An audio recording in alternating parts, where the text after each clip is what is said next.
Bonjour chers frères et sœurs, que Dieu vous bénisse très richement. Je dis chers frères et sœurs parce que je sais qu'il y a aussi des sœurs qui vont suivre cette adresse, mais je m'adresse beaucoup plus à mes compagnons d'armes, mes frères dans le ministère, les compagnons d'armes en Jésus-Christ. C'est à vous que je m'adresse. Je suis votre frère, Momo Bahati Racheté, pasteur de Goshen Tabernacle de Kampala, en Ouganda, en Afrique de l'Est. Je suis passé ici aujourd'hui pour la deuxième partie de notre adresse. Nous avons fait la première partie et dans cette première partie, nous avons donné une brève historique de l'Église, comment le Seigneur Jésus avait promis de bâtir son Église dans le futur et il l'avait bâti. Et il a averti du mal qui était en train de guetter cette Église. Et il nous a averti des choses qui arriveraient. Et à part le Seigneur Jésus, il y a aussi les disciples qui nous ont avertis du mal qui était en train de guetter l'Église. En fait, nous sommes bien avertis qu'il y a un mal qui devait entrer dans l'Église. Mais comme eux avaient averti, nous sommes aussi dans l'obligation d'avertir aujourd'hui parce que nous sommes en train de constater que le mal ne fait qu'entrer dans l'Église. Le mal est en train de prendre du terrain, cela chasse les biens qu'on devait plutôt faire. Aujourd'hui, je reviens justement pour donner les plans pour reconstruire l'Église du Dieu vivant. Les plans de la reconstruction de l'Église. Je suis en train de faire ce message à l'occasion du 25e anniversaire du ministère que Dieu m'a donné par sa grâce. Mais j'aimerais ici donner une précision selon laquelle les 25 ans sont en réalité les années que j'ai faites depuis que j'ai été reconnu ministre dans une église où l'on prêche les messages des frères Branham. Et c'était dans l'assemblée chrétienne de Rigini à l'époque, aujourd'hui Baruti Tabernacle. Mais pour la première fois que j'ai prêché la parole, c'était en 1992, dans la ville de Kisangani en RDC, dans un groupe des hommes d'affaires du plein évangile ou alors les hommes d'affaires chrétiens, full gospel. Il m'avait invité, c'est là que j'avais apporté la parole pour la première fois. Mais à part full gospel, j'ai prêché à plusieurs personnes, que ce soit à l'école, que ce soit dans les quartiers un peu partout où j'ai passé, et j'ai convertissé beaucoup de gens. Je les amenais à l'église pour être baptisés. Il y a peut-être parmi eux ceux qui vont suivre cette vidéo et vont reconnaître que ce que je suis en train de dire est la vérité. Mais être reconnu comme ministre dans une église, c'était en l'an 2000 et c'est ce que je compte. Je ne vais pas dire 33 ans parce que ça ferait normalement 33 ans depuis 92 jusqu'en 2025 pour ne pas juste gonfler les bilans et dire que je suis derrière la chair depuis 33 ans. J'ai été, je ne sais pas si je peux dire itinérant ou comment, j'ai prêché dans un groupe des hommes d'affaires du plein évangile, j'ai prêché dans des groupes de gens qui étaient isolés, j'ai prêché à l'école, j'ai prêché des individus, je les ai amenés à l'église pour être baptisés. Alors je ne dirais pas que j'étais derrière la chair d'une église, quelconque qui prêche le message du temps de la fin. Cela a commencé en l'an 2000, au mois de mai, et c'était le 23 mai que j'ai commencé à prêcher. En effet, comme le dit le prophète Branham, quand on a pris de l'âge, on ne se laisse plus entraîner dans n'importe quoi et on sait par quelle porte on peut entrer. Donc on ne peut plus y aller pour faire du n'importe quoi ou être influencé par n'importe qui pour faire n'importe quoi. J'aimerais vous lire le prophète Branham dans sa prédication « Humilie-toi » au paragraphe 60 jusqu'à 62. Frère Branham dit ceci.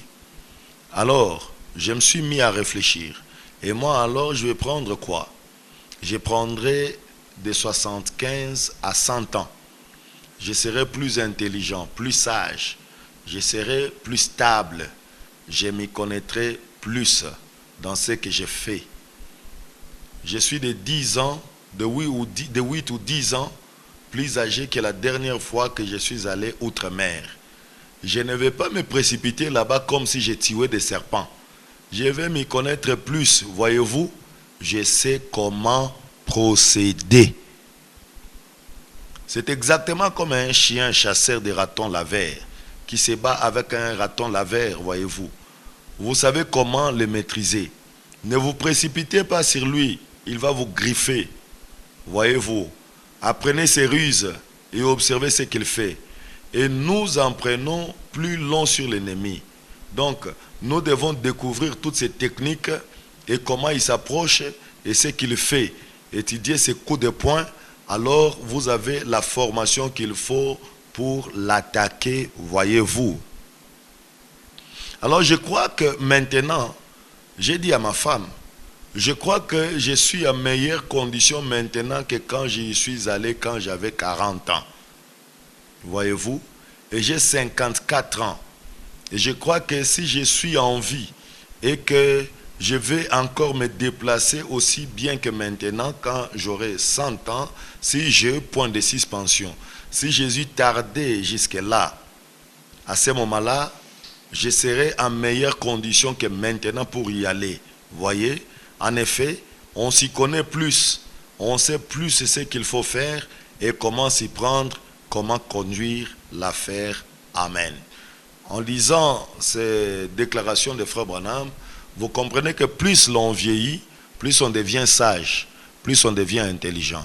Mais ce qui est déplorable, ce qui est malheureux pour nous aujourd'hui, c'est de voir que plus nous sommes en train de vieillir, plus les anciens vieillissent, plus ils provoquent des conflits. Plus les anciens vieillissent, plus ils cherchent des problèmes. Là où ils n'ont rien fait, ils veulent que l'on puisse reconnaître qu'ils ont fait quelque chose. Si vous ne les vantez pas du haut de la chair, ça devient un problème. Je sais que ce que je suis en train de dire va paraître dur pour certaines personnes. S'il vous plaît, je sais de quoi je suis en train de parler.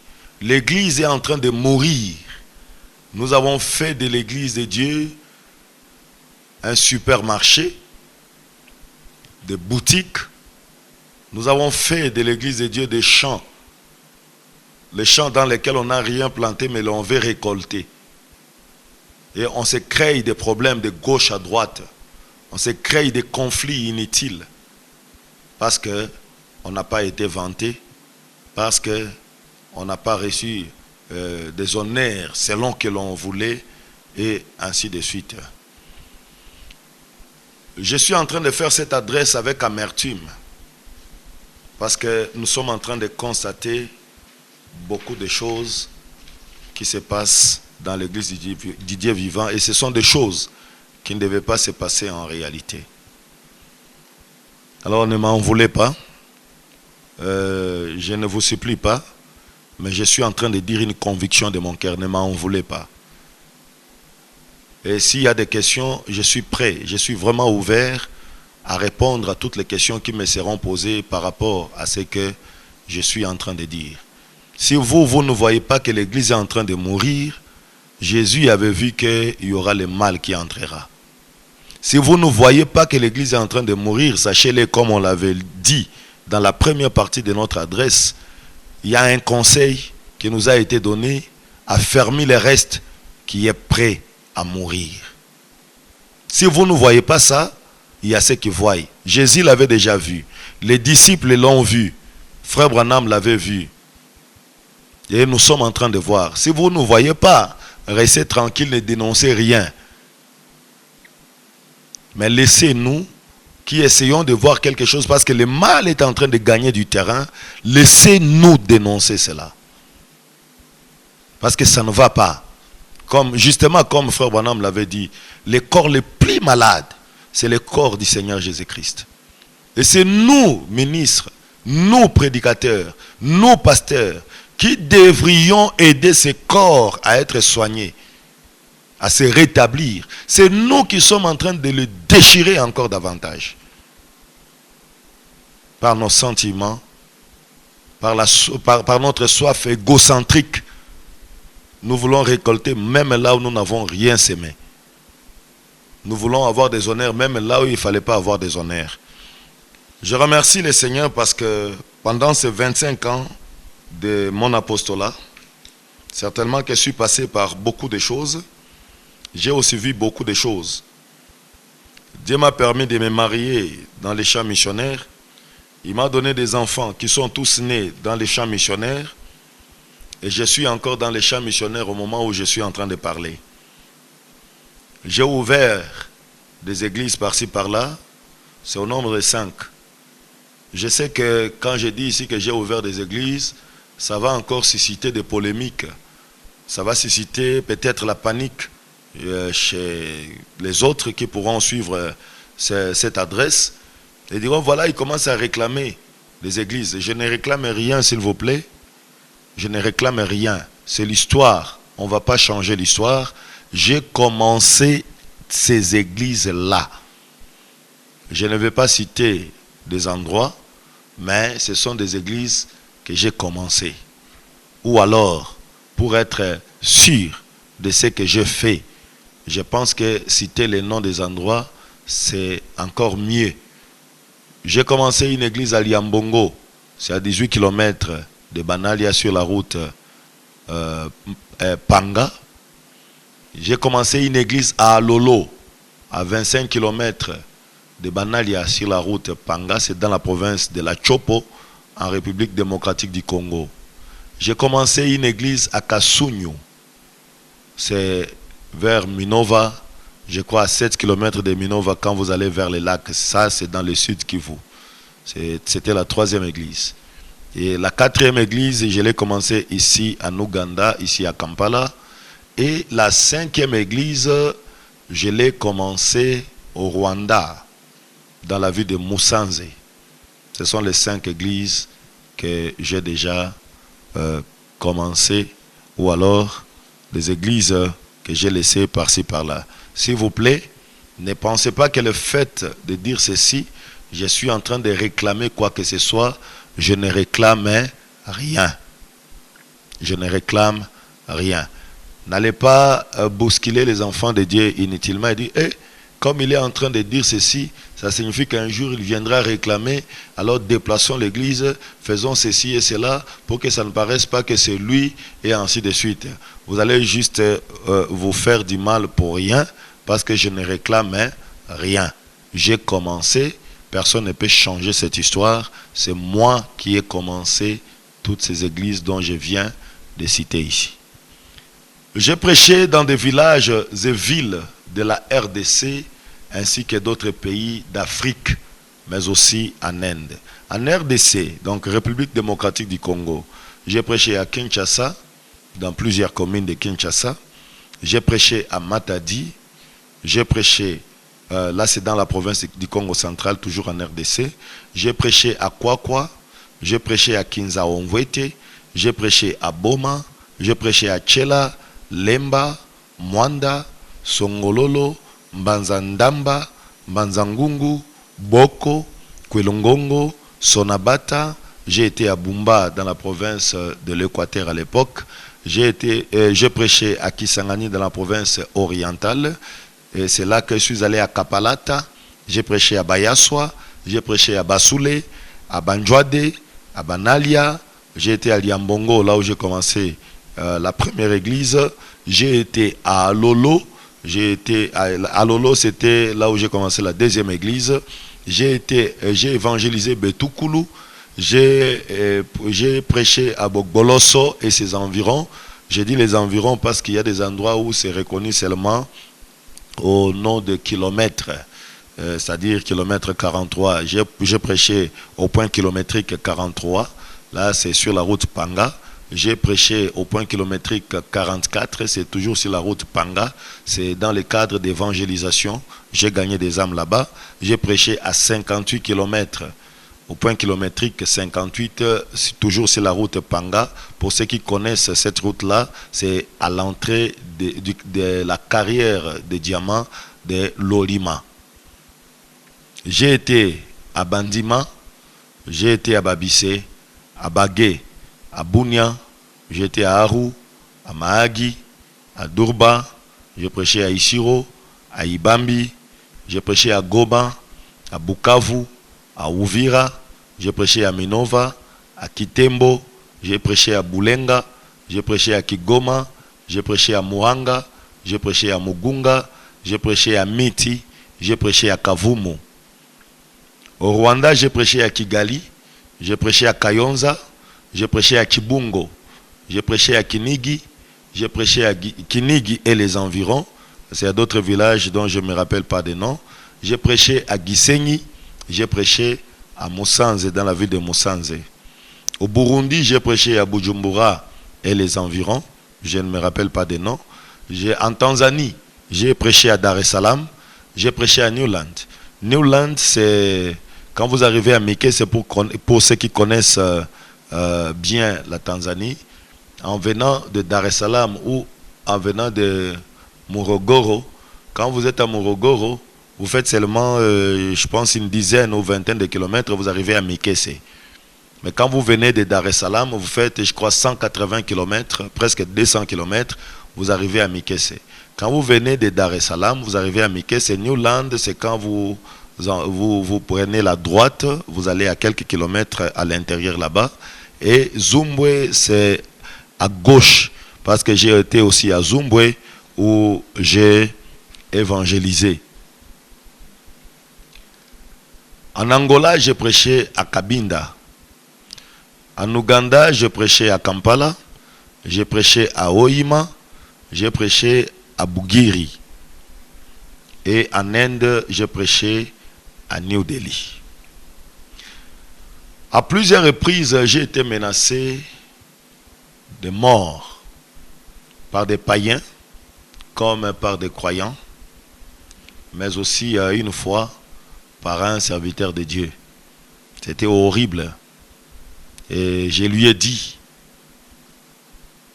si un missionnaire peut souhaiter la mort de notre missionnaire, je me pose la question, nous sommes dans quel champ missionnaire? Par la grâce de Dieu, en une autre occasion, nous citerons des noms. Parce que le fait de ne pas citer des noms, c'est comme si nous sommes en train d'encourager les mal.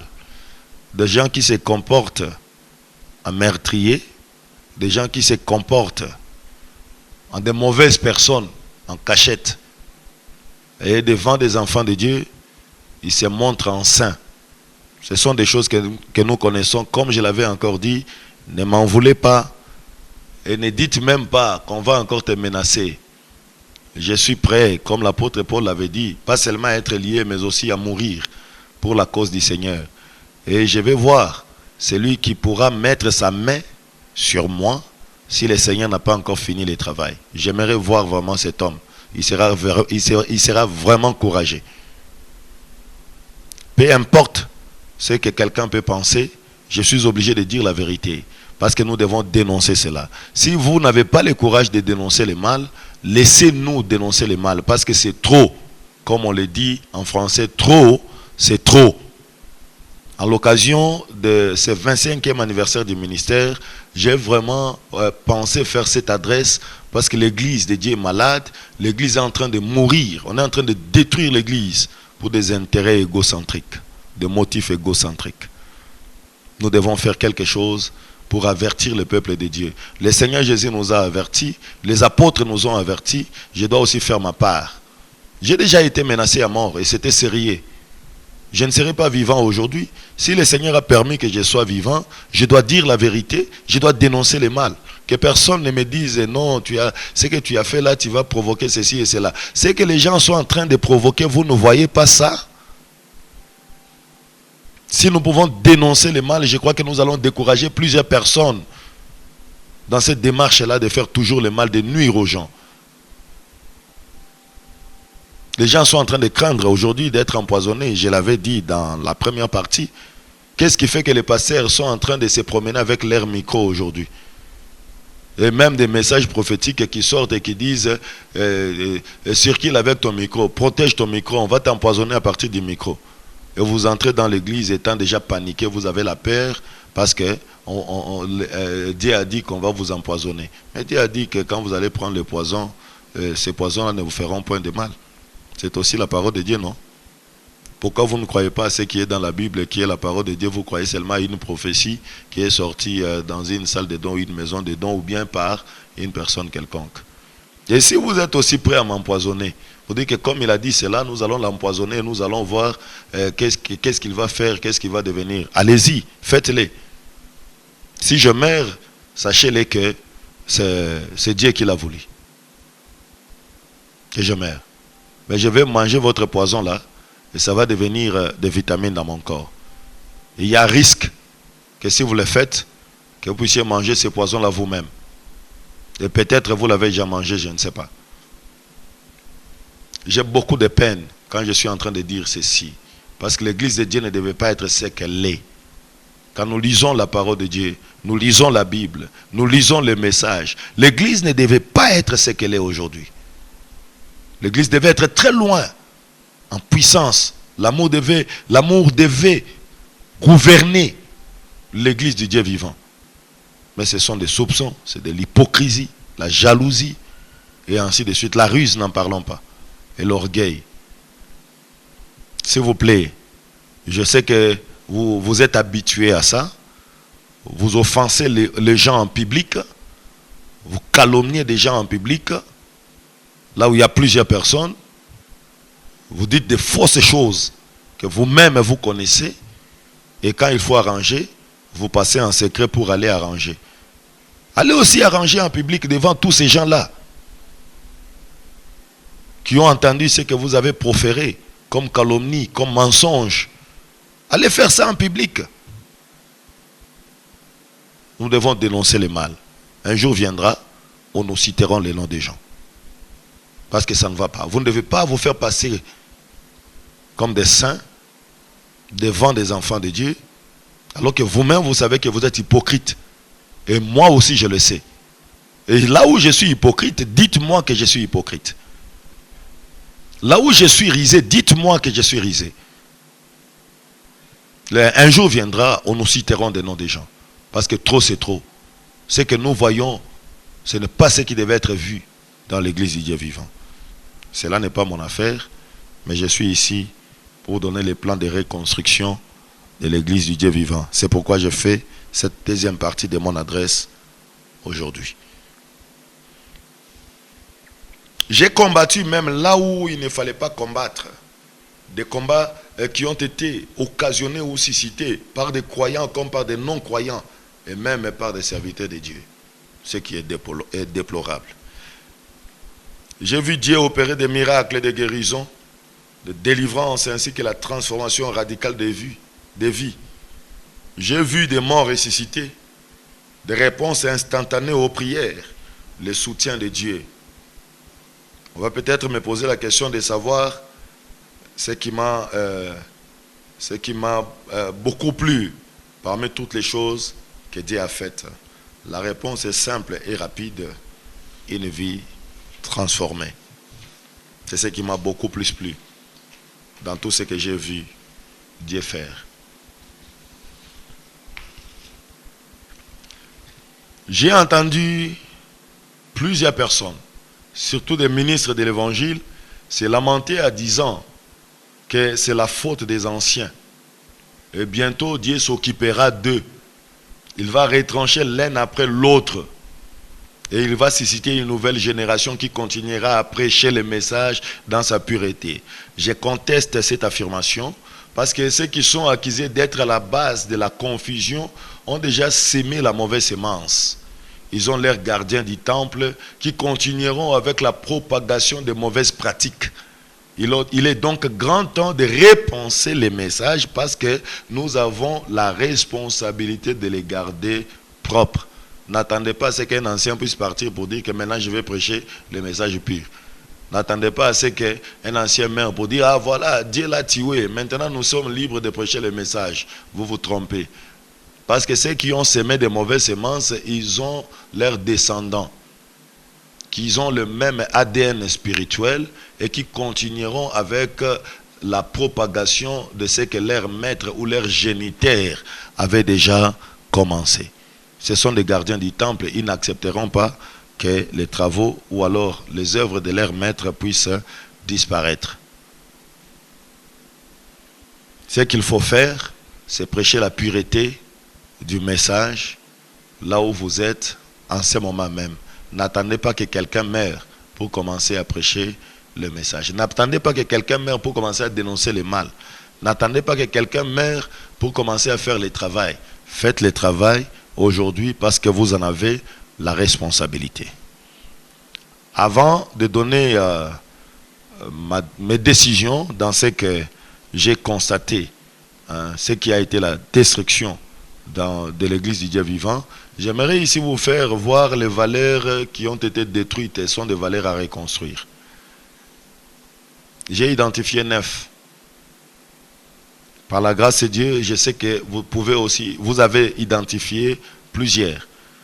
Disons-nous la vérité, c'est tout le monde qui se lamente aujourd'hui. J'ai vu la vidéo d'une sœur sur YouTube qui était en train de se lamenter. Nous ne savons pas qu'est-ce qui arrive au message de Frère Branham. Parce que quand on a crié au message, c'était comme ceci et comme cela. Donc s'il y a quelqu'un qui va me dire que ce que je suis en train de dire ici n'est pas fondé, ou alors je ne sais pas, je devais peut-être le faire d'une autre manière, bon, je vais regretter, surtout si c'est un prédicateur ou un pasteur. Mais je veux aussi comprendre parce que c'est ça la caractéristique aujourd'hui. Essayer de combattre ce qui est correct, essayer de combattre ce qui est juste. C'est à ça que les gens sont habitués. Donc je ne serai pas aussi surpris. Là où même des sœurs sont en train de se lamenter que l'église de Dieu n'était pas comme ça et l'église de Dieu ne devait pas être comme ça, vous voulez me montrer que ça va quand même. Là où ça ne va pas, mais vous voulez me montrer que ça va. Voici les quelques valeurs détruites à reconstruire. 1. Je commence par la sériosité. Tout le monde savait que les gens du message, les croyants du message sont sérieux. Ce sont des gens sérieux.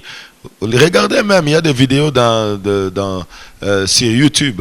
Je ne sais pas si je peux dire ça comme ça. Ou même d'autres plateformes. Surtout des vidéos qui sont en train de circuler dernièrement ici. Qui montrent qu'il y a un frère qui a été assassiné, qui a été tué. Parce qu'il y a 2 sœurs qui se battaient pour ce frère. Et il était fiancé à l'une et puis d'autres choses comme ça. Je pense que vous avez suivi ça. Suivez ces femmes-là qui sont en train de faire, comment on dit, d'analyser le fait du meurtre de ce frère. Ils disent, ce sont des gens du message, des gens sérieux, des gens que nous connaissons sérieux. Cette sériosité, il n'y en a plus. C'est grave.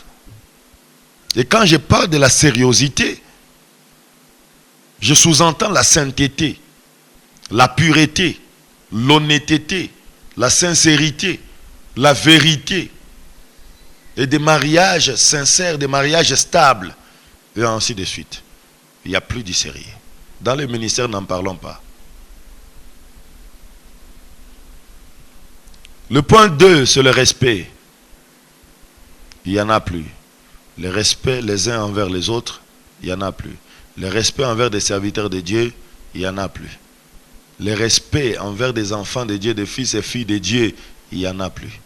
Des pasteurs sont devenus des patrons. Ils ne peuvent même pas s'approcher des brebis. Ah non, cette histoire, que Dieu me fasse grâce. Mais sachez-les, mes chers frères, dans des décisions que j'ai prises, parce que je vois que nous sommes allés un peu plus loin. Et le train que nous sommes en train de suivre n'est pas un bon train. Et je me dis, cette histoire-là de se sentir grand, très supérieur et ainsi de suite, je ne vais plus m'associer à ça. Et quand je trouve que vous êtes comme ça, en tout cas, je m'éloigne. Ça ne va pas vous étonner, ça ne va pas vous faire mal, parce que déjà vous-même, vous êtes éloigné de moi, parce que je ne suis pas de votre rang. Parce que je n'ai pas d'argent comme vous. Vous vous êtes déjà éloigné, n'est-ce pas? Parce que je ne vais pas faire de compromis. Vous êtes déjà éloigné. Et quand vous êtes déjà éloigné, quand moi je vais me retirer ou bien je vais m'éloigner, ça ne va pas vous faire mal. Je me pose la question, quand je ne m'approche pas de vous, par exemple, pourquoi est-ce que ça vous fait mal? Parce que vous-même, vous vous êtes éloigné de moi parce que vous avez beaucoup d'argent. Et comme je ne vais pas chercher de l'argent, comme je ne vais pas avoir beaucoup d'argent, cela a fait que je devienne votre inférieur. Et je remercie Dieu parce que je le suis. Merci beaucoup. Néanmoins, à cause de l'orgueil, du fait que les gens sont en train de monter. En tout cas, dès que je constate ça, je ne m'approcherai plus. La politesse. Aujourd'hui, nous constatons que c'est presque tout le monde qui est devenu impoli. Ça devient très compliqué. Les bons sens, la spiritualité, l'amour, la joie de croire, la puissance. Et ici, je vais dire le Saint-Esprit dans l'Église. Et le 9e point ou la 9e valeur, c'est la foi. Il n'y a plus de foi.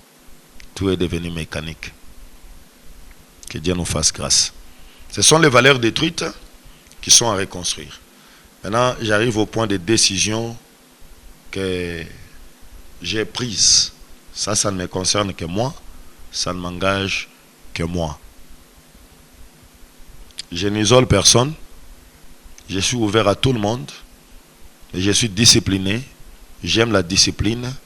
J'aimerais que celui qui me côtoie soit discipliné aussi. Quand il n'est pas discipliné, ça ne marchera pas. Et les décisions qui sont prises, et je vous l'annonce ici, je ne m'attends pas à ce que ces décisions puissent plaire à tout le monde.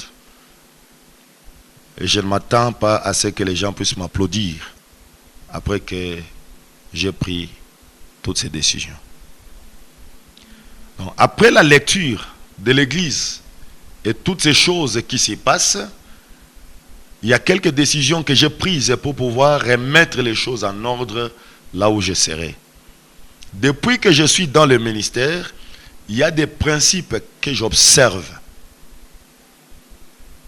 Et ce sont des principes que je n'abandonnerai jamais. Parmi ces principes, il y a par exemple le fait de solliciter la chair pour prêcher quelque part. Ce que je suis en train de dire ici, ne dites même pas en vous-même. Si les ministres viennent de cette église-là, de là où est le pasteur acheté, nous n'allons pas les recevoir. Ne vous en faites pas pour ça. Parce que je ne pense pas qu'ils viendront à moins qu'il y ait une demande spéciale. Parce que si ils pourront aller prêcher ailleurs, ils n'auront pas besoin d'aller prêcher aux âmes qui sont déjà converties. À moins qu'ils aient un message spécial que Dieu leur a donné pour une église quelque part, peut-être. Et que celui qui va le recevoir soit aussi averti par le même Dieu pour dire qu'il y a tel qui viendra ici, il faut le recevoir. Là, il ne va pas refuser de le recevoir. Mais si vous décidez déjà que nous n'allons pas le recevoir, les ministres qui viendront de là, ou même lui-même, vous n'avez pas encore entendu ce qui suit, ou même lui-même, nous n'allons pas le recevoir, et ainsi de suite.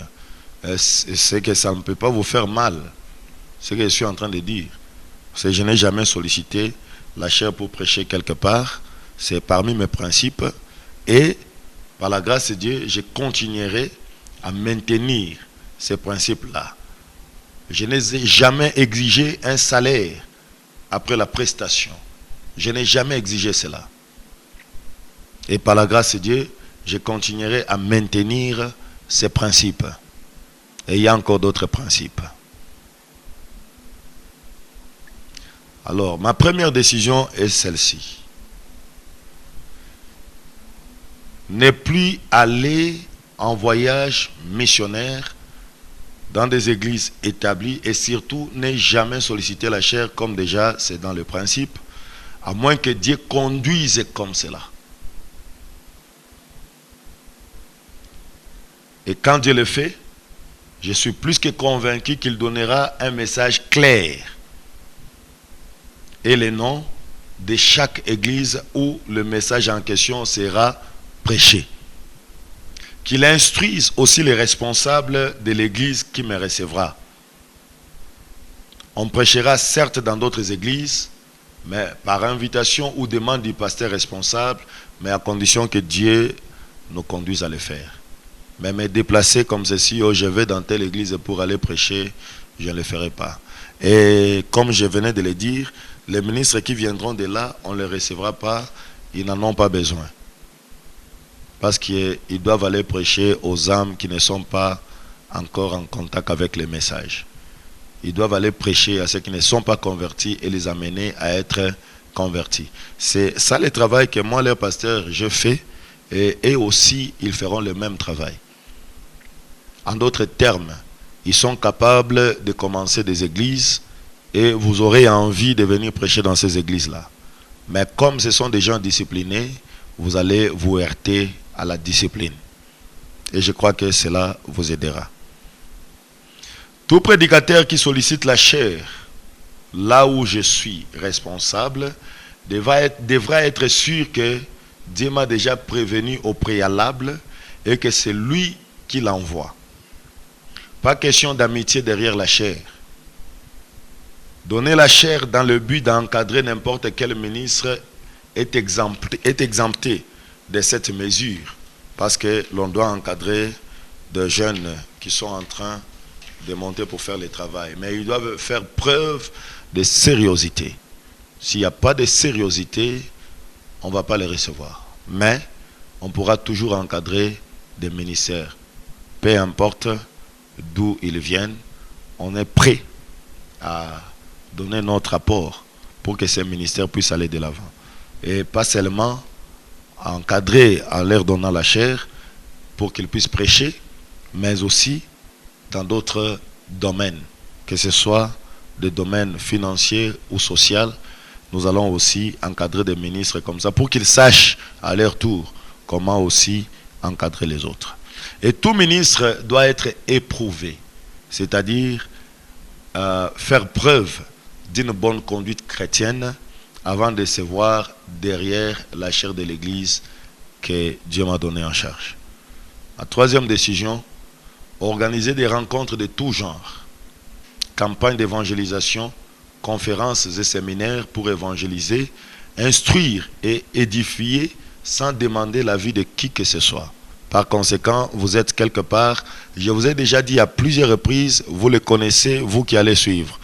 Allons prêcher, évangéliser en organisant des conférences, des séminaires et ceci, cela pour gagner les âmes.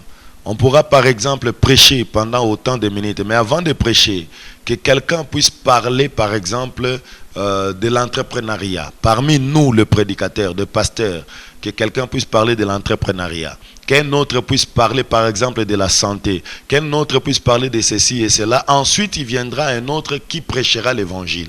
J'ai sollicité à plusieurs reprises, j'ai parlé à plusieurs pasteurs. Ils n'ont pas voulu donner une attention soutenue à cette demande. Par conséquent, si vous me voyez dans une ville, organiser une conférence, organiser un séminaire, organiser une campagne d'évangélisation, que cela ne vous trouble pas. Je ne le fais pas dans le but de vous troubler, je ne le fais pas dans le but de vous concurrencier ou de vous combattre, mais je le fais dans le but de gagner les âmes ou d'édifier les âmes pour la gloire de notre Seigneur Jésus-Christ. Je suis en train de le dire, aujourd'hui c'est une parole, demain on va passer à l'action. Je fais ceci, j'ai dit ceci plutôt parce que j'ai sollicité à plusieurs reprises et je n'ai pas eu de suite favorable. Alors quand je viendrai organiser des campagnes, où j'organiserai des conférences, où j'organiserai des séminaires, en tout cas que cela ne vous dérange pas, parce que ce sera pour édifier les âmes. Je ne peux pas voir pourquoi dans une grande ville, j'ai un don que Dieu m'a donné, je peux édifier plusieurs personnes. Je peux affermir plusieurs personnes, même s'ils ne viennent pas dans une église du message, mais je peux les édifier. Je ne peux pas voir pourquoi est-ce que ces dons-là ne peuvent pas œuvrer dans cette ville-là, parce que vous êtes là et vous refusez que nous puissions le faire. Peut-être parce que l'honneur viendra à celui qui a fait ceci et cela, et c'est la raison pour laquelle il y a plusieurs qui refusent.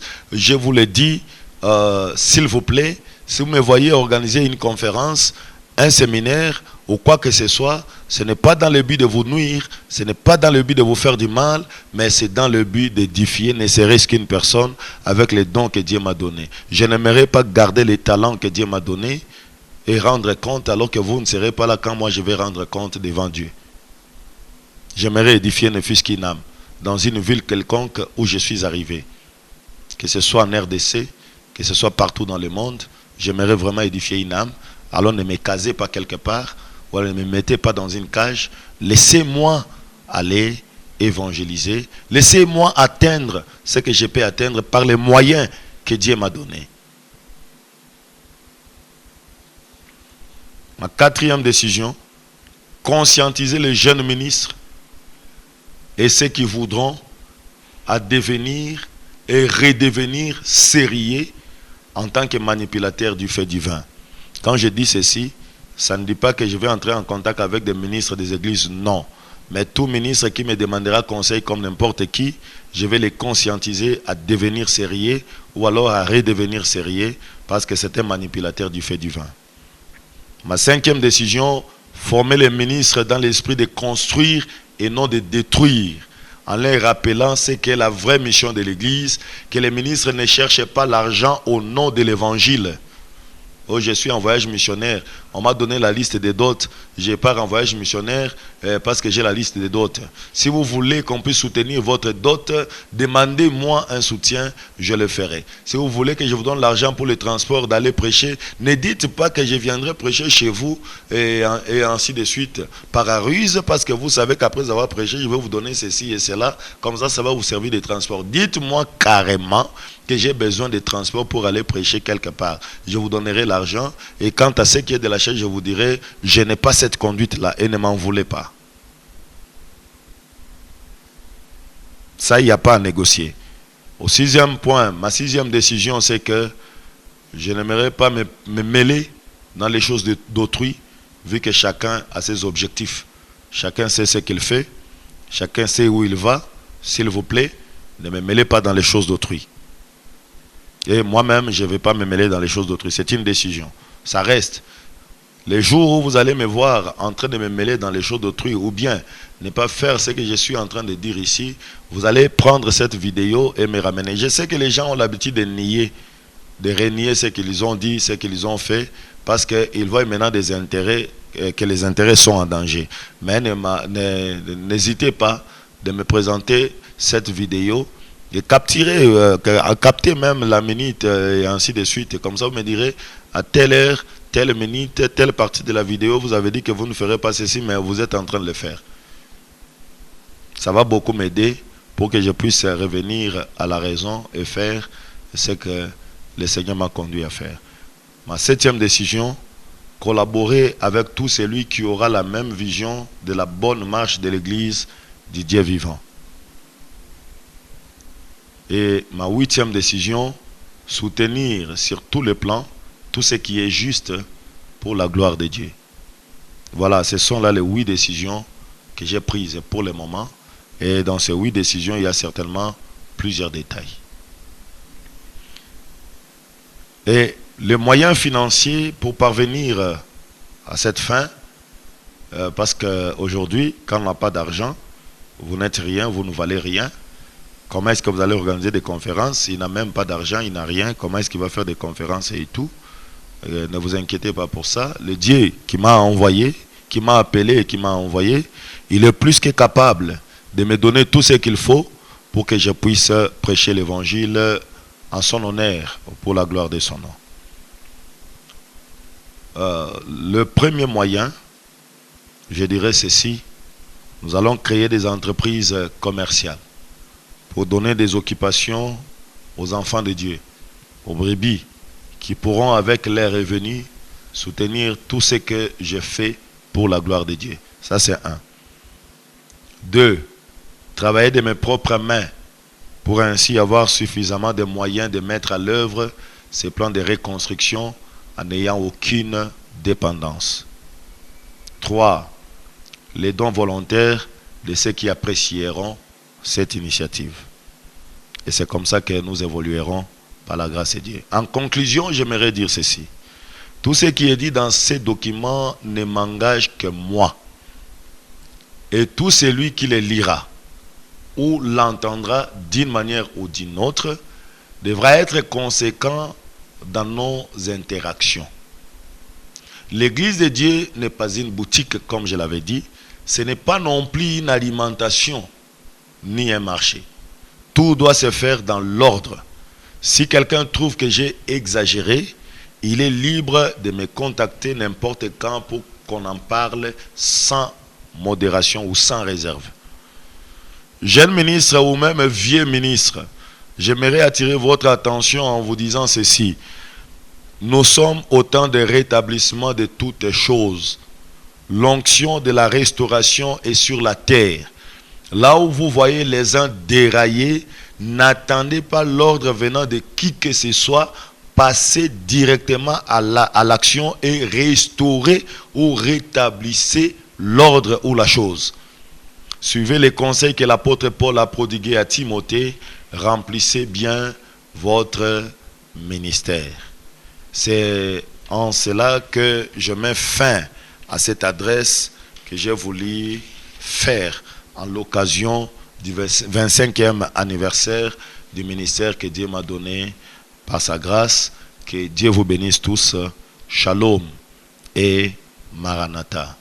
C'est votre frère Momo Bahati Racheté, pasteur de Goshen Tabernacle de Kampala, en Ouganda, en Afrique de l'Est. Merci beaucoup.